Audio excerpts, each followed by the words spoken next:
ஆண்டவராகிய இயேசு கிறிஸ்துவின் விலையேறப்பெற்ற பரிசுத்தமுள்ள நாமத்தில் அன்பின் வாழ்த்துக்கள்.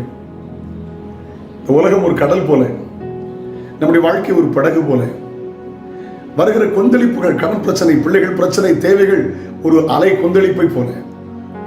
எப்படி போய் கரை சேருவதற்கு கலங்கி போறீங்களே, பயப்படாதீர்கள். ஹல்லேலூயா, பயப்படாதீர்கள். ஆமென். ஒரு தேவனுடைய நல்ல வார்த்தையை இந்த காலை தியானத்திற்காக வாசிக்கலாம். ஏசாயா 32:2. அவர் காற்றுக்கு ஒதுக்காகவும் பெருவெள்ளத்துக்கு புகலிடமாகவும் வறண்ட நிலத்துக்கு நீர்க்கால்களாகவும் விடாய்த்த பூமிக்கு பெருங்கன்மலையின் நிழலாகவும் இருப்பார். காய்ந்து போன விடாய்த்த பூமிக்கு பெரும் கன்மலையின் நிழலுமாய் இருப்பார். பாத்தீங்களா, வாழ்க்கையில புயல் வருகிறதா? ஒரு மலையாள பாடல் உண்டு.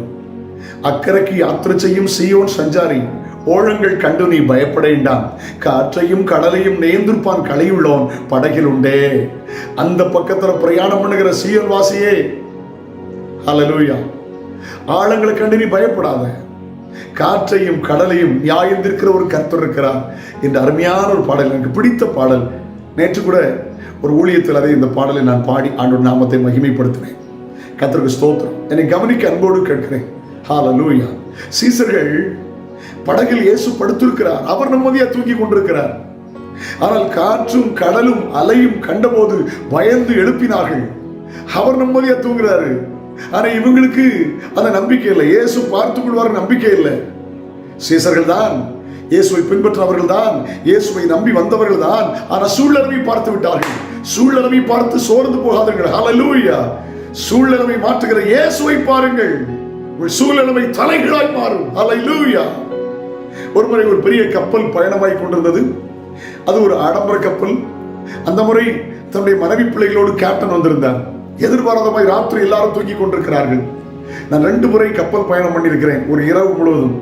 இந்த வாய்ப்பை கர்த்தர் தந்தார். அந்தமான்ல போர்ச்சு பிள்ளையில இருந்து அந்த ஹட்பை என்று சொல்லிட்டு அந்தமானுக்கு பிரயாணம் பண்ணினேன். கொஞ்சம் கடல் அனுபவங்கள் உண்டு. ரொம்ப பயமா மகிழ்ச்சியா இருந்தது. ஆண்டவர் நல்லவர். Glory to God. ராத்திரி எல்லாரும் முழித்துக் கொண்டார்கள். அந்த 8 வயது பிள்ளையும் முழித்துக் கொண்டார். முழித்து தாயை பிடித்து, மா பயமா இருக்குது, கடல் ரொம்ப கொந்தளிக்குது, அதால ரொம்ப ஆடுது. நான் சொன்ன புயல் வந்துச்சு. ஒரு வார்த்தை கேட்டா, கப்பல் அப்பதான் ஓட்டுறாங்களா? அப்பதானே ஓட்டுறாங்க, அப்பதானே மாலுமி. அந்த ஆச்சரியம் அந்த சரித்திரத்திலே வாசித்தேன். அந்த பிள்ளைக்கு உடனே தன்னுடைய படுக்கையில் போய் படுத்துக் கொண்டாளாம். எவ்வளவோ நேரம் கொந்தளித்தாலும் அவ குரட்டை விட்டு தூங்க ஆரம்பிச்சிட்டா.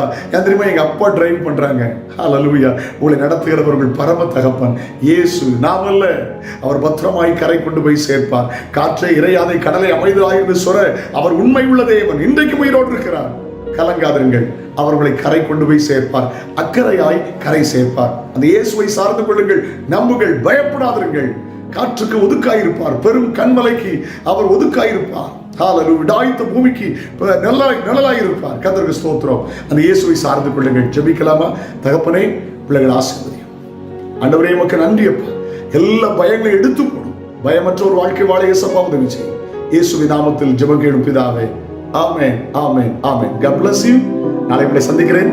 அது ஒரு அவருடைய கிருபைகளை தாங்குவதாக. Have a nice day.